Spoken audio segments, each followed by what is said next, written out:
I'm here with James LaBrie of Dream Theater. James, how are you? Doing great. How are you? Very good. It's very nice to meet you. Thanks for taking 10 minutes to talk to me. Yeah, 10 minutes. And counting. Yes. Yeah, he's there's a stopwatch going right now. Okay, first question. Did you vote today? You know, I didn't. No, I've been on the road. I mean, I just came into Toronto last night, and today I've been reacquainting myself with my family. And you know what? Yeah, I didn't. I'm going to be thrown in jail for this. No, but no, I didn't get around to the polls. So not this time.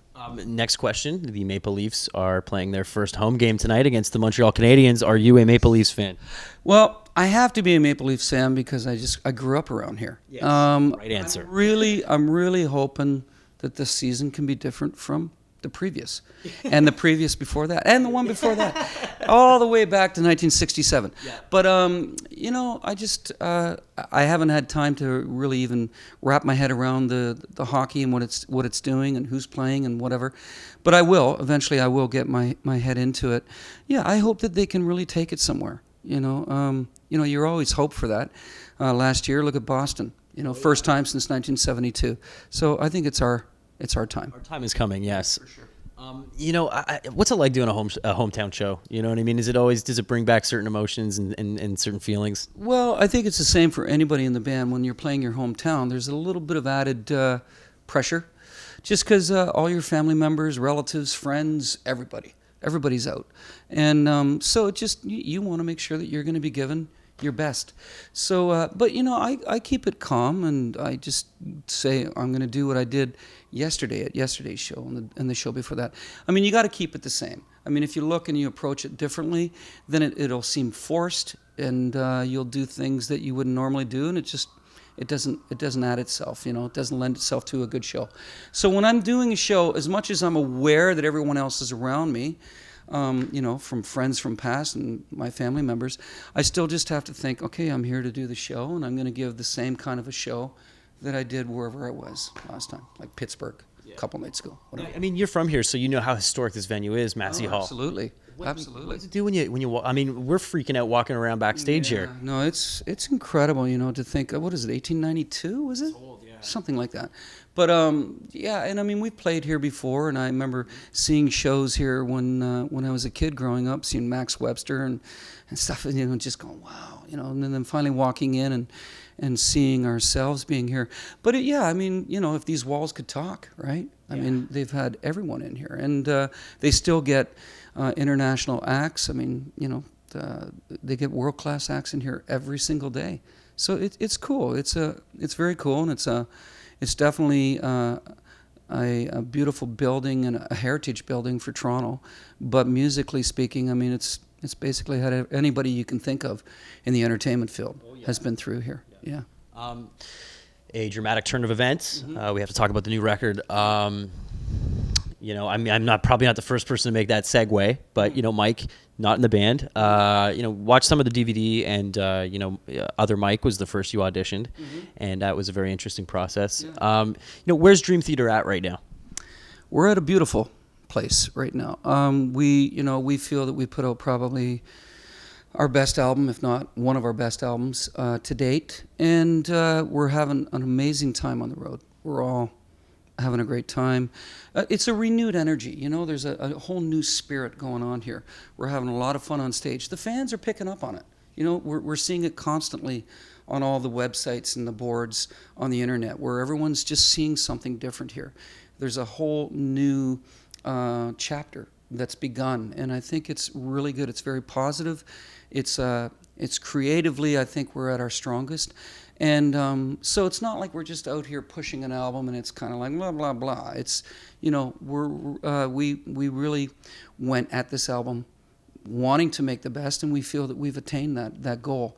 And just the whole reaction, there's a whole new enthusiasm around the fan base. And you can see it. You're witnessing it.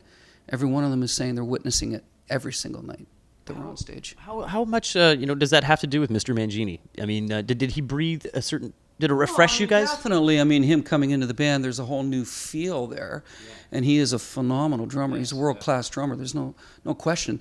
It's just I think that this album really brought us closer together. We realized, we are who we are. We're still Dream Theater, but it really allowed a whole new kind of shift in the sense that we're all much more expressive. We're all much more involved. The whole saying, if you have too many chefs in the kitchen, it's chaotic.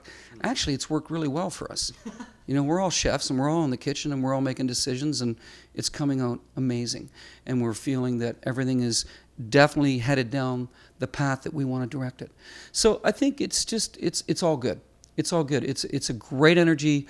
We're all feeling incredibly inspired by what's going on with the album, with the reaction, with the fans, with the shows, with the new production. We have a whole new production out. Production is amazing. And so, everything is just pointing exactly where we need it to go. I don't want to, this is my last drummer question. Yeah. Is it true that Mike had, asked to rejoin the band, but you guys had already had Mike Mangini in? Had you guys not had Mike Mangini in, would there have been a different answer? I can't really answer that. I don't know. Yes, he did. He asked to come back into the band, and at that point, we had already had many things in motion. We had already orchestrated the auditions and such, and yes, we were already 100% ironclad decided that Mike Mangini was going to be our drummer, and just his whole attitude, the way that he had come in and just let us know beyond a shadow of a doubt that I want this gig and I'm doing everything and anything I can to get this gig. It just, at that point, things had already been decided. Oops, excuse me. At that point, there had been already a lot of things that had been orchestrated, and that we had come to conclusions that we weren't about to go back on. Not only that, I think it would have been half-hearted. It would have been, I think, for all the wrong reasons. You can't say at one point you don't want to be in a band and then 8 weeks later say you do. I don't think that just doesn't bode well with reasons. Is it rational? Is the reason make enough sense to really even consider? So we knew that we had to stay with what we felt was us being true to ourselves, and that was that we needed to continue down this path. Is it a daunting task for you to be the singer in this band, because you sing, which is that's a human instrument. Yes, everybody else's instrument, it's yes. an organic instrument, and everybody else's you can take it to a shop, you can get it fixed. Yeah. How do you keep up? Well, a few things. I drink a lot of water throughout the day, juice. I jog 3 miles a day. I take a lot of vitamins. I don't drink alcohol when I'm on the road. I don't smoke. I get plenty of rest. I warm up properly, so I warm up and I cool down at the end of the evening, and, I do things that I know will not hurt my voice. And I'm just in a really good place right now, I just feel really good. My voice is performing like it never has, and so I'm just looking after it, and I'm treating it like a baby. And I think that, all the things that I'm doing really lends itself to it being consistent. And that's it. But if I get sick, and the last week I was sick with a cold, but I was fine. I was fine because I was warming up very slow. I was making sure I got a lot of sleep. I was taking decongestants so I could sleep at night. Otherwise, I would have been, not sleeping at all.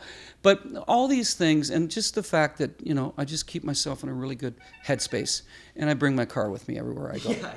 That's also your inner Canadian going right there. The fact that you battle through that. Yeah. Yeah. You mentioned, I was talking to Matt.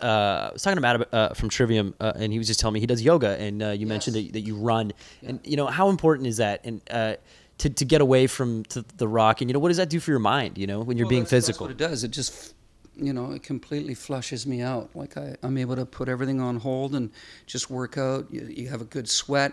You feel rejuvenated. I think it's necessary. I think that it just gets rid of all this tension too. Tension that you're not even aware of. It's subliminal. It's back there, but it's there. It's in your shoulders and your neck.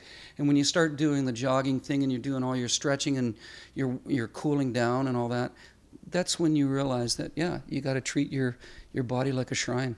And it is. Singing is extremely physical. Especially in this band. Absolutely. Yeah. So, all these things, you just make sure that you keep up with routines that definitely support everything that you're trying to attain each and every night. And yeah, I mean, I'm singing in the stratosphere every night, and I'm singing down low. I'm singing all over the place. So in order to be able to achieve that each and every night, yeah, I gotta really keep my head together, because it's just as much, it's 50% psychological and it's 50% physical. Yeah.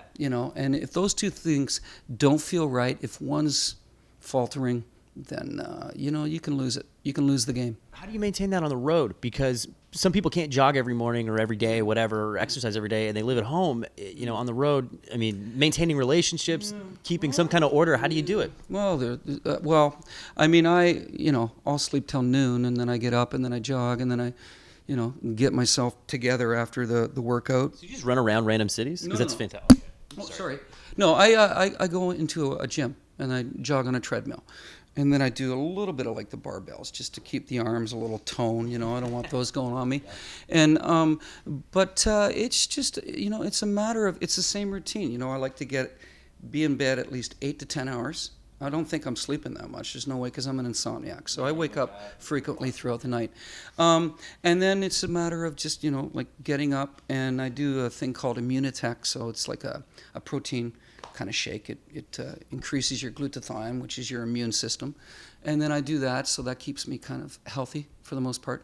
And then it's just a matter of like eating healthy too, like eating a lot of vegetables and fruit, and getting the protein in me, and just making sure that whatever I'm doing is for the benefits of the instrument. I got 2 more questions for you. What's it like singing lyrics when you don't write the lyrics for some songs? It's fine. You know what? Like, I always think that it's a singer's job, whether you've written the lyrics or you haven't, that you completely immerse yourself within the meaning. You have to literally know but what it says to you. You need to interpret it for how it connects with your emotional spectrum.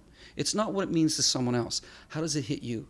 And as long as I keep it sincere to myself, that's me being able to truly convey what was wanted to be said or to be felt from the lyricist. I think every vocalist has that duty, and that's the way that I've always approached it, and that's where I feel that I've always been able to definitely connect with the lyric, whether I wrote them or someone else did. Was there a moment when where you realized you wanted to be the front man of a band, or was there a moment maybe within Dream Theater where you realized that this was something special that was hitting people on a different level? Well, I knew I wanted to be a singer since I was 5. So I remember just walking around the house always singing. And was it Zeppelin? Because we were talking off camera, and you were... Zeppelin was definitely influential to me. Yeah. But it was beyond that. It was Zeppelin. It was even Steven Tyler from Aerosmith. It was Rob Halford at times, and it was Steve Perry at times from Journey, and it was my all-time favorite was Freddie Mercury from Queen, So like seeing that and watching those videos and seeing what Freddie was like, and just hearing him on albums, and I'm going, oh my God, I've never heard anyone as expressive and versatile vocally as this man. And so it was all that, and then just seeing these guys and the magic that they created, and the energy that they gave, and the vibes that they got back from other people, I said, I want to connect with that. That's who I want to be. That's what I want to do. So yeah. Do you do your Bruce Dickinson? I mean, are you looking at people in the audience? Are you making absolutely. I wouldn't compare myself to Bruce Dickinson. I think he takes a totally different approach than I do when it comes to live, and both vocally and his whole interaction. But with me, no. I mean, I'm just about, I like to look at people, let them know that I'm acknowledging them. I like to keep a good smile on my face, or if I'm not smiling, they can see it in my eyes. I think it's got to be positive. It's got to be an energy that they feel and that they connect with. Yeah.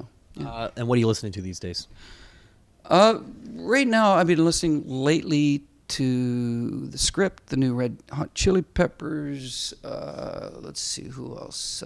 I actually been getting back in touch with Bjork. Oh, yeah. Yeah, I just love her. I think she's just so phenomenal singer, and just so eclectic in the way that she approaches music. She's just phenomenal. She's very unique. But that's about it, yeah. Army of Me, great song. James, thanks for your time. Thank you. Go Leafs, go. Absolutely. Thank you, Leafs, sir. go. Cheers.